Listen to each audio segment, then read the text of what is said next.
Buenas noches, soy la estudiante Mónica Meneses de la Universidad Técnica Particular de Loja de la carrera de Psicología del aula 102.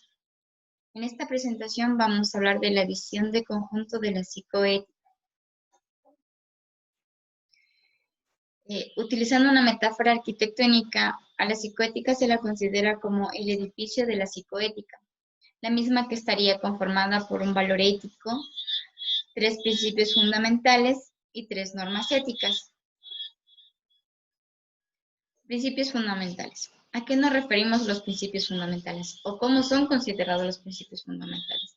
Los principios fundamentales son considerados como columnas del valor de la humanización. Es decir, estaríamos hablando de la relación que existe entre el profesional y la persona. Entre los principios fundamentales éticos tenemos a lo que se refiere el respeto a la autonomía, el deber de beneficencia, el deber de justicia. Normas éticas. Como anteriormente mencionamos que los principios éticos eran las columnas que sostenían el valor de la humanización, por lo contrario, estas normas lo hacen como piso que sostienen a las columnas o principios que dan el valor de la humanización. Y entre estas normas éticas tenemos lo que es la confidencialidad, la veracidad y la fidelidad. Dentro de la visión de conjunto de la psicoética también se habla de la práctica psicopsiquiátrica desde una ética paternalista. ¿A qué se refiere esto? Se refiere cuando hablamos de la crítica de la mala práctica, una reafirmación de una buena práctica y un decálogo de la psicoética. ¿Cuándo hablaríamos o a qué nos referimos cuando hablamos de una crítica de la mala práctica? Una crítica de la mala práctica se refiere al riesgo intrínseco que ocasiona una mala práctica. Y todo esto lleva a plantear la necesidad de instrumentar en la sociedad y en la profesión mecanismos específicos de control. Y estos mecanismos específicos nos van a servir para evitar consecuencias de las que ocasionan las malas prácticas. ¿A qué nos referimos cuando hablamos de reafirmación de una buena práctica? Cada vez que se realiza una buena práctica, lo que nosotros debemos hacer es establecer nuestro apoyo. ¿Y cómo realizamos o establecemos nuestro apoyo? Realizando diferentes procedimientos establecidos cada vez que se realice una buena práctica.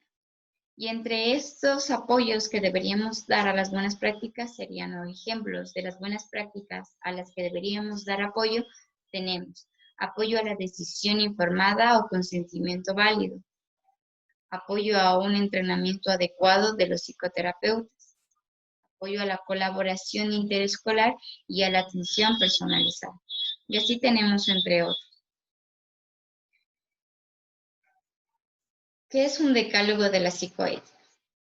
El decálogo de la psicoética, según la formulación de Berger, del cual nos habla en el libro básico de la psicoética, nos habla sobre los diferentes derechos del paciente psicopsiquiátrico que tiene y al mismo tiempo a cada uno de los deberes que corresponde de los respectivos derechos que les corresponden por parte de los terapeutas.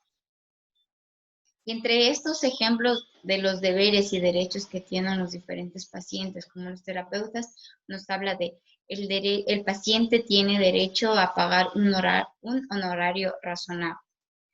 Siempre y cuando cabe recalcar que el paciente puede recibir una ayuda en caso de que sea una emergencia o el paciente padezca una situación económica muy baja. El paciente también tiene derecho a consultar otros terapeutas y asimismo ser transferido a especialistas que estén de acorde a llevar su caso. Otro ejemplo también podría ser cuando el paciente tiene derecho a que tenga su terapeuta y su terapeuta esté interesado en alcanzar el bienestar personal de su paciente. Y así puedo concluir que la psicoética está formada por principios y normas éticas, las mismas que hacen de columnas y bases sucesivamente, las mismas que sostienen el valor de la humanización.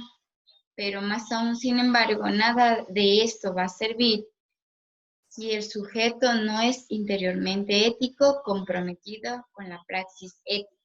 Eso es cuanto todo puedo hablar sobre la visión de la conjunta de la psicoética. Gracias.